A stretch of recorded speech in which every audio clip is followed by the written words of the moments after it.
As you can see, this is a pretty big mess. I think the biggest issue here is that this whole thing could have been avoided. What we tell people is to go out and get 2 or 3 estimates. We'd like us, American Dry Basement Systems, to be one of them.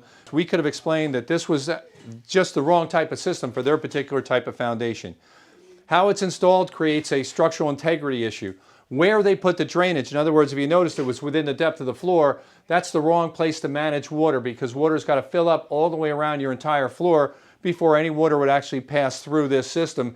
And because it's within the depth of the floor, it doesn't allow you to put back a thick enough replacement of the concrete floor to be code compliant. So this was a disaster before it ever even started. And to have to look at a waterproofing system piled up in the middle of your basement floor that you spent thousands of dollars on, and the toughest part is that this could have been completely avoided.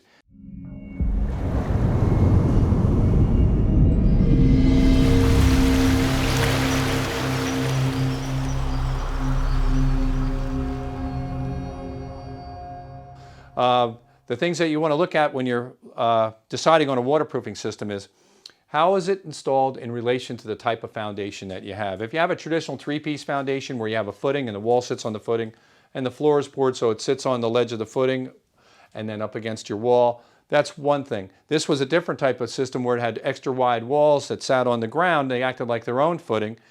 But the main issue with this system is it had to take the floor completely away from the wall, and then the drainage sat within the depth of the floor, which means that the water had to rise up to that level in order for anything to pass through this drainage system.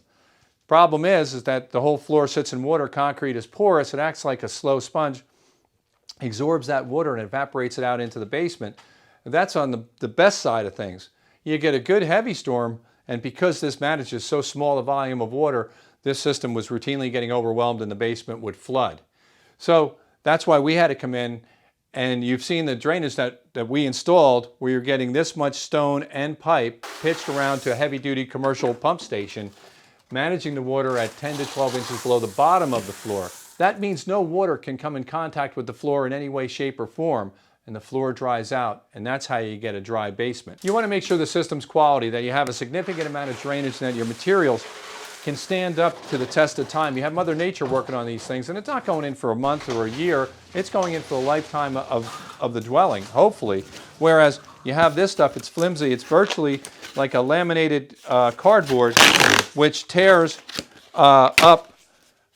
I mean, you couldn't find anything more flimsy. It seems that the approach with a lot of these systems is it's like a gimmick type of approach, where the simplest, easiest, I hate to say cheesiest way of doing it is done. They can make it look good on a brochure, but in practice, you can't get away from putting the proper amount of drainage installed in a way that's structurally sound through and through, and also be code compliant.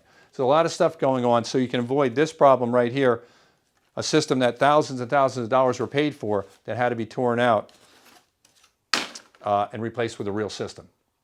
If you've enjoyed our video, I hope you have, give us a like and also subscribe. And if you click the bell icon, it'll alert you to the next time that we have a video coming out. So until then, have a dry basement.